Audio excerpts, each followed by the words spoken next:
저는 오늘 여러분들과 함께 그리스도의 제자로 산다는 것이라고 하는 말씀의 제목으로 함께 은혜의 말씀을 나누고자 합니다. 예수님께서 제자를 부르시는 장면은 참 독특해요. 일반적인 상황들 속에서 제자를 삼는다라고 그러면 여러 사람들 중에서 좀 특별하게 뛰어난 재주가 있거나 아니면 좀 탁월한 능력이 있는 사람을 자신의 제자로 삼으려고 하는 것이 일반적인 방법이 아닐까 생각해 봅니다. 그런데 예수님은 좀 달랐습니다.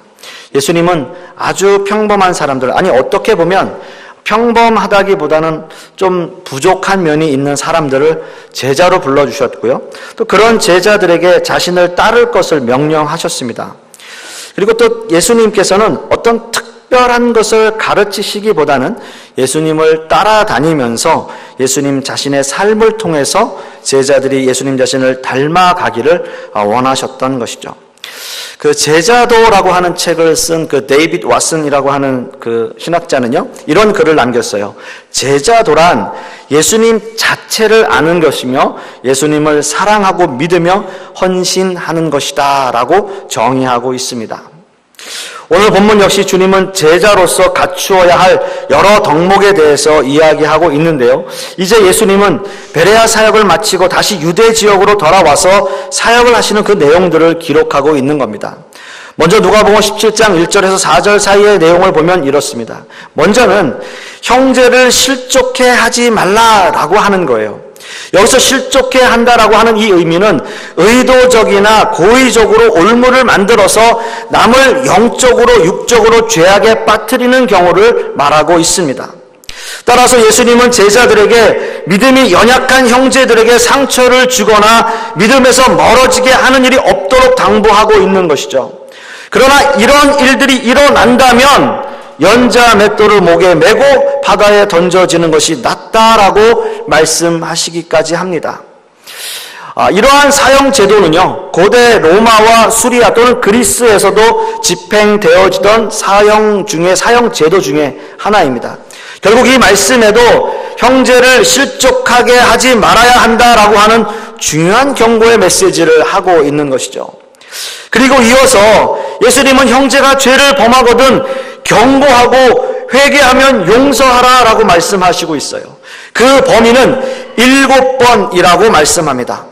여러분들도 잘 아시겠지만 성경 안에서 7이라고 하는 숫자는 완전수죠. 또는 무한수라고도 여겨집니다. 결국 이 말씀으로 비추어 보면 형제를 무한한 용서를 가지고 형제를 사랑하라라고 하는 거죠. 이러한 예수님의 가르침을 들은 제자들은 마음에 엄청난 부담이 생겼고요, 엄청난 책임의 짐을 느끼게 되었습니다. 그래서 제자들은 예수님께 이렇게 말씀을 하세요. 오늘 읽은 본문에서 5절 말씀을 보시면 사도들이 주께 여짜오되 우리에게 믿음을 더하소서 하니 라고 말씀하고 있는 거예요. 예수님의 말씀을 들은 제자들의 반응은 믿음을 더해 주십시오 라고 이야기를 하고 있습니다. 어떻게 보면 당연하죠. 작은 소자라도 실족시키게 되면 차라리 죽는 것이 낫다라고 말씀을 하셨고요. 죄를 지은 형제를 무한한 사랑으로 용서하라라고 하신 말씀이 그렇게 쉬운 말씀인가요? 여러분은 어떠신가요? 아마도 이 말씀이 그대로 문자적으로 우리에게 적용된다면 아마 저부터도 죽음을 면치 못할 것이다 라고 생각이 됩니다. 우리가 살아오면서 얼마나 많은 사람들을 실족시켰겠습니까? 그리고 이 자리에 있으면 내 의도와 상관없이 우리가 실족당하게 하는 일들이 참 많이 있어요. 용서도 그렇습니다. 용서라는 말이요, 정말 중요한 말씀이죠. 용서해야죠. 그런데 용서하기 쉽지 않은 경우도 있잖아요. 아마도 그래서 제자들이 엄청난 중압감과 책임감을 느끼고 있었기 때문에 예수님께 믿음을 우리에게 더해 주십시오라고 요구하고 있는 것입니다. 그런데 여러분, 예수님은 이런 제자들의 요구에 대해서 이렇게 대답을 하십니다. 겨자씨 하나할 만한 믿음이 있었다면 이라고 말씀하고 계세요. 겨자씨 하나할 만한 믿음이 있었다면, 그리고 그 믿음으로 어떤 능력을 행할 수 있는지 말씀하시는데요. 그것은 바로 이 뽕나무더러 뿌리가 뽑혀서 바다에 심기어라 라고 하면 그렇게 된다 라고 이야기하고 있습니다. 제자들은 믿음의 양을 우리에게 더해 주십시오, 우리에게 더 큰 믿음을 허락해 주십시오 라고 했지만 예수님은 그 믿음의 양이 아니라 믿음의 질이 더 중요하다 라고 이야기하고 있습니다. 의심 없이 하나님을 믿고 그 믿음에 대하여 의심하지 않는 진실한 믿음의 질을 제자들에게 요구하고 있는 겁니다. 어떻게 보면 지금 예수님께서 제자들에게 요구하는 믿음의 본질은 무엇이죠? 예수님의 십자가 순환이 얼마 남지 않은 상황에서 예수님이 십자가에 달려 죽으시더라도 믿음이 흔들리지 않고 예수님의 제자로서의 믿음을 굳건히 지켜갈 것을 말씀하고 계시는 것 아니겠습니까? 이것이 바로 제자도이고요, 예수님이 제자로서의 그 제자들에게 말씀하시는 의무일 것입니다. 그리고 이제 예수님은 그 제자들에게 아주 중요한 말씀을 하십니다. 바로 제자로서의 정체성을 이야기하고 있는 겁니다. 오늘 함께 읽은 본문 말씀 7절에서 10절 사이의 말씀을 우리가 다시 한번 읽어보겠습니다. 7절에서 10절 사이의 말씀, 여러분 성경을 보시면 되겠습니다. 다 같이 한번 읽어보겠습니다. 시작. 너희 중 누구에게 밭을 갈거나 양을 치거나 하는 종이 있어 밭에서 돌아오면 그더러 곧 와 앉아서 먹으라 말할 자가 있느냐? 도리어 그더러 내 먹을 것을 준비하고 띠를 띠고 내가 먹고 마시는 동안에 수종 들고 너는 그 후에 먹고 마시라 하지 않겠느냐? 명한 대로 하였다고 종에게 감사하겠느냐? 여러분, 그렇습니다. 고대 사회에서 주인과 종의 관계는 우리가 상상할 수도 없는 관계예요. 종은 하나의 인격체로 다뤄지지 않았고요, 주인에게 종속된 하나의 물건으로 취급되었습니다. 이것이 지금 이 시대에는 말도 안 되는, 어떻게 보면 인권 유린과 같은 일이지만 그때 당시에는 예수님께서 이 상황을 비유로 사용하실 정도로 아주 당연하고 자연스러운 일이었다라고 하는 거예요. 그런데 이 종이 하루 종일 밭을 갈고 양을 치고 밭에서 돌아왔습니다. 그런데 주인은 종에게 여보게 너무 수고 많이 했으니까 이리 와서 같이 식사부터 하게 라고 말하지 않았다는 거예요. 오히려 지친 몸을 이끌고 집으로 왔음에도 불구하고 주인이 먹을 음식을 준비하고 주인이 편히 쉴 수 있도록 모든 준비를 다 한 다음에 종은 먹고 마실 수 있다라고 이야기하는 겁니다. 여러분 상상이 가세요? 얼마나 악독주의인일까요? 이 사람이. 예전에 제가 뉴욕에서 운동기구를 파는, 운동에 관련된 모든 장비를 파는 회사를 다녔었어요. 말하자면 태권도 도복, 검도 도복, 유도 도복, 벨트, 이런 이제 여러 가지 이렇게 붙이는 이렇게 암 기구들이 있어요. 그런 모든 것을 파는 회사예요. 꽤 큰 회사입니다. 그런데 그 회사 사장님이 굉장히 악독해요. 제가 실명을 밝히지 않고 이름을 밝히지 않기 때문에 그렇습니다. 직원들이 점심을 먹는데 점심을 늦게 먹는다고 그 밥통을 바깥에다 집어 던져요. 정말입니다. 지어낸 얘기가 아니에요. 그래서 이 사장님이 교회를 다니시는 분이에요. 그리고 직분자예요. 예. 교회를 안 다니는 우리 직원이 한 명 있었는데 그 직원이 그 사장님 때문에 나는 기독교를 경멸한다. 이렇게까지 얘기를 했던 기억이 있어요. 여러분 여성분들도 한번 상상해 보십시오. 여성분들 한번 상상해 보세요. 우리 여성분들 일하시잖아요. 남편 일하고 맞벌이 하시는 우리 주부 되시는 분들, 일하시는 분들. 일을 하고 다 집에 돌아왔는데 집에 설거지 막 쌓여 있어요. 아이들 육아 그냥 막 내팽개쳐 치고 있어요. 청소도 하나도 안 돼 있어요. 남편은 자기도 일하고 들어왔다고 피곤하다고 소파에 누워 있어요. 어떠실까요? 괜찮으세요? 우리 성도님들은? 화가 나겠죠. 나도 일하고 들어왔는데, 나도 밖에서 일하고 들어왔는데, 같이 좀 일을 해야지. 이렇게 말할 수 있지 않습니까? 여러분, 예수님의 말씀은요, 더 충격적이에요. 10절 말씀을 보시면 이렇게 기록하고 있습니다. 이와 같이 너희도 명령 받은 것을 다 행한 후에 이르기를 우리는 무익한 종이라 우리가 하여야 할 일을 한 것뿐이라 할지니라. 여러분, 너무하시지 않습니까? 이 본문에서 무익하다라고 하는 의미는 종이 필요 없다라거나 주인에게 해를 끼친다는 의미가 아니에요. 단지 종으로서의 의무를 다했습니다. 나는 종으로서의 의무를 다했습니다 라는 겁니다.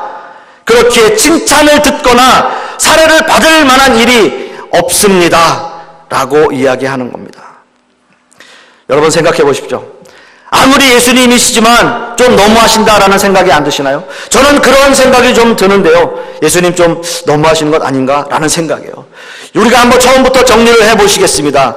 예수님은 제자들에게 소자를 실족하게 하는 일, 그리고 형제를 용서하는 일에 대하여 제자들에게 말씀하셨고요. 이에 부담을 느낀 제자들이 예수님께 믿음을 더해달라라고 부탁을 드리니까 예수님은 아주 작은 믿음만 있어도 엄청난 일을 행한다라고 말씀하셨고요. 그리고 종에 대한 비유를 하시면서 종으로서의 책임과 의무를 다하라라고 말씀의 결론을 맺고 있는 겁니다. 어떻게 보면 주인의 말씀이 부당하게 느껴지고 불합리하게 느껴지지만 이 본문의 말씀이 주는 의미는 과연 무엇일까라고 하는 거예요. 이 말씀은요, 먼저 그 당시에 기득권을 가지고 있는 세력들에게 하시는 말씀입니다. 그리고 그 다음은 제자들의 질문에 대한 답, 즉 모든 종들에 대한 존재론적 의미에 대한 답이라고 이야기할 수 있습니다. 예수님의 사역은 시작하면서 엄청난 기적과 이적들을 행하셨고요. 그 당시에 수없이 많은 사람들에게 엄청난 영향력을 미치는 분이 되셨습니다. 이런 예수님을 기득권 세력들은 좋아할 리가 없었어요. 따라서 늘 예수님의 일거수일투족을 감시하고 있었고 예수님의 말씀 한마디 한마디를 주시하고 있었던 겁니다. 그렇기에 오늘의 말씀에서도 예수님은 바리새인들과 같은 기득권을 가진 세력들을 질타하고 있는 것입니다. 바리새인들은 자신들이 하나님의 종으로 어떤 선한 일을 할 때마다 하나님 앞에 어떤 보상, 즉 복을 받아야 된다라고 생각을 했습니다. 이런 모습은 우리가 너무나 잘 아는 바리새인과 세리의 기도에서도 잘 나타나고 있어요. 바리새인은 자신의 업적을 드러내며 하나님 앞에 보상을 요구하고 있었습니다. 자신을 특별 대우해 주실 것을 요구하고 있는 거예요. 그런 사람들에 대한 예수님 말씀의 경고는 이렇습니다. 하나님 앞에서 하나님의 백성들은 모두 동등하며 하나님의 자녀로서의 삶, 그 이상도 그 이하도 아니다라고 이야기하는 겁니다. 종들에게 그런 높고 낮음의 위치는 중요하지 않다라고 이야기하는 겁니다. 그렇다면 지금 이 시대의 교회는 과연 어떤가요? 많은 기독교인들이 우리만 구원받으면 그만이고 세상의 사람들에게는 배타적이고 독선적인 태도로 일관하지는 않는가요? 세상 사람들을 전도의 대상이 아니라 우리와 상관없는 존재로 여긴다면 예수님 당시에 바리새인들과 우리가 다를 게 과연 뭐가 있겠습니까? 우리가 단지 세상 사람들과 다른 것은요, 하나님의 은혜로 먼저 구원받은 존재라는 것 아니겠습니까? 예수님의 제자로서의 삶을 산다는 것은 나만 구원받으면 그만인 그런 삶을 의미하는 것이 아니라 제자로서 세상에 나가서 세상 사람들에게 하나님의 복음을 전하고 그들을 교회로 이끌 수 있는 참된 제자의 모습으로 살아야 되지 않느냐라고 하는 겁니다. 예수님의 이 비유의 말씀은요, 내가 잘나서 예수님에게 특별 대우를 받고 뭔가 좀 특별한 사람으로 취급되는 것이 아니라 하나님 안에서 모든 사람이 똑같은 종으로서의 역할과 의무를 다할 것을 우리에게 말씀하고 있는 것입니다. 사랑하는 성도 여러분, 여러분 참된 제자의 삶을 사시길 원하시나요? 여러분 그렇다면요, 우리가 가지고 있는 특권의식과 우리가 가지고 있는 기득권을 내려놓고 하나님 앞에 무익한 종입니다 라고 하는 고백을 할 수 있기를 간절히 소원합니다. 두 번째로는요, 중요한 것은 바로 이것입니다. 예수님의 말씀이 좀 너무하신 것이 아닌가 생각이 들지만 그 말씀 속에는 종으로서의 삶이 자신이 어떤 존재인가를 깨닫게 하는 아주 중요한 메시지가 된다는 사실이죠. 종은 주인이 맡긴 사역을 통해서 자신의 존재를 깨닫습니다. 즉 종은 자신에게 맡겨진 일을 마땅히 해야 할 의무와 책임이 있습니다. 그 일을 잘 마무리했다고 해서 어떤 답례를 요구하거나 받지 않는다라고 하는 것이죠. 그러나 중요한 것은요, 자기에게 맡겨진 일을 하는 종은 그 일을 통해서 자신이 어떤 존재라고 하는 것을 깨닫게 된다라고 하는 겁니다. 여러분은 어떠신가요? 세상에서 일을 하실 때는 당연히 일한 것에 대해서 보상을 받는 것이기에 그것은 당연한 보상이라고 생각을 할 것입니다. 저도 사회생활을 몇 년 했습니다. 월급을 받아봤지만 월급날 우리 사장님 너무 좋으신 분이시다. 내가 일한 것에 대해서 너무 잘 쳐주셨네. 기쁘다 라고 생각해 본 적 한 번도 없습니다. 늘 월급에 대해서 불만이 있었고요. 일 시키는 것에 비해서 늘 부족함을 느꼈고요. 꼭 미국에서도 보면요, 30분 더 일하는 것은 쳐주지 않으면서 10분을 늦으면 그것을 깎아요. 시급에서. 어쩌다 좀 보너스가 좀 나오면요, 기쁘다 라는 마음보다는 웬일이야, 이거 계산 잘못한 거 아니야? 이렇게 직원들끼리 서로 수근수근 대죠. 그리고 좀 불안해합니다. 도로 달라고 그럴까 봐. 그리고 제가 한국에 다닌 회사는요, 성과급을요, 금일봉으로 주지를 않아요. 왜 맨날 쓰지도 않는 화장품으로 성과급을 주는지 모르겠어요. 일할 때는 화장품이 그냥 이렇게 쌓여 있어요. 쓰지도 않는 거.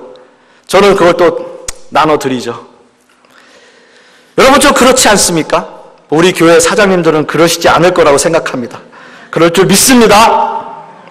그런데 여러분요, 교회 일은 그렇지가 않아요. 교회 사역은 그렇지가 않다라는 거예요. 여러분들이 교회에서 일을 하시면서 그나마 기쁜 것은요, 그 사역을 통해서 하나님의 은혜를 깨닫고 내가 어떤 위치에 있어야 할지, 내가 뭘 해야 기쁜지 알기 때문인 거죠. 이것이 여러분 존재로서의 기쁨이에요. 때로는 억지로 할 수도 있어요. 그래도 억지로라도 하고 나면요, 왠지 모를 뿌듯함이 우리 안에 있잖아요.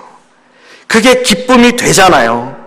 그게 은혜이고요, 기쁨이라는 겁니다. 저는 여러분들도 아시다시피 1년 반 동안 사역지를 찾지 못했었어요. 근데 제가 처음 교회에 와서 예배드리고 기도하고 또 설교하고 이럴 때마다 내 존재를 깨달아요. 내가 있어야 할 자리는 여기구나 라는 생각을 하면서 내 존재를 깨닫게 돼요. 사랑하는 성도 여러분, 이제 말씀의 결론을 맺습니다. 하나님은요, 우리의 전적인 충성과 무조건적인 순종을 받으시기에 합당하신 분이십니다. 그리고 이 순종에 대한 대가는 없어요. 왜냐하면 주인에게 종의 의무는 당연한 것이고요, 그 종은 그 일을 통해서만 자신의 존재를 확인하기 때문입니다. 그렇기 때문에 이 시간 우리가 하나님 앞에 진정한 제자로서의 삶을 사는 것은 성도로서의 책임과 의무이고, 제자로서의 그 삶은 자신의 존재를 인식하고 깨닫는 기본적인 삶의 의미를 이야기하고 있다는 사실입니다. 이러한 존재론적인 기쁨이 저와 여러분들에게 있기를 간절히 소원하겠습니다. 기도하겠습니다. 아버지 하나님의 은혜를 감사합니다. 그리스도의 제자로 산다는 것 참 쉽지 않은 길입니다.